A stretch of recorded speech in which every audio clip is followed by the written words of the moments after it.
సనాతన ధర్మం ప్రకారం నిజమైన ఆధ్యాత్మిక జ్ఞానం అంటే నేను ఈ శరీరం కాదు, మనస్సును కాదు, నేను శాశ్వతమైన ఆత్మను అనే సత్యాన్ని ప్రత్యక్షంగా తెలుసుకోవటం.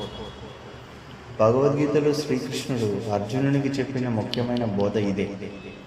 మనిషి తన అసలు స్వరూపమైన ఆత్మను తెలుసుకొని ఆ ఆత్మకు పరమాత్మలో ఉన్న సంబంధాన్ని గ్రహించినప్పుడు అతనికి నిజమైన జ్ఞానం కలుగుతుంది. గీతలో 13వ అధ్యాయంలో 8 నుండి 12 శ్లోకాల మధ్యలో శ్రీకృష్ణుడు జ్ఞానం యొక్క లక్షణాలను వినయం, అహింస, ఓర్పు, గురుసేవ, వైరాగ్యం మరియు పరమాత్మపై భక్తి వంటి గుణాలుగా వివరించారు. కేవలం శాస్త్రాలను చదవడం మాత్రమే జ్ఞానం కాదు, ఆ జ్ఞానం జీవితంలో ప్రతిఫలించాలి.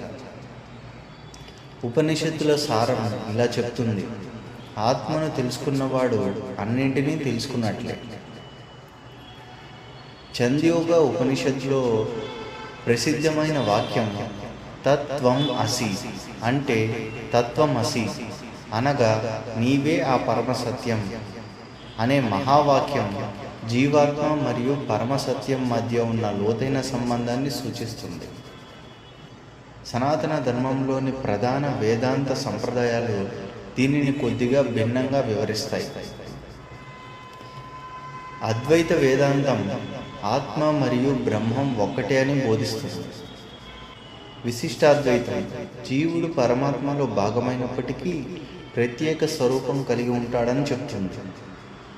ద్వైత వేదాంతం జీవుడు మరియు పరమాత్మ శాశ్వతంగా వేరువేరని బోధిస్తుంది. అయితే ఈ భేదాలన్నింటిలోనూ ఒక సాధారణ విషయం ఉంది: మనిషి తన అసలు ఆధ్యాత్మిక స్వరూపాన్ని తెలుసుకొని ధర్మబద్ధమైన జీవితం గడుపుతూ పరమసత్యాన్ని అనుభవించడం. సనాతన ధర్మం ప్రకారంగా సంక్షిప్తంగా చెప్పాలంటే నిజమైన ఆధ్యాత్మిక జ్ఞానం అంటే ఆత్మస్వరూపాన్ని తెలుసుకోవడం, పరమాత్మతో తన సంబంధాన్ని గ్రహించడం, అలాగే ఆ జ్ఞానానికి అనుగుణంగా జీవించడం.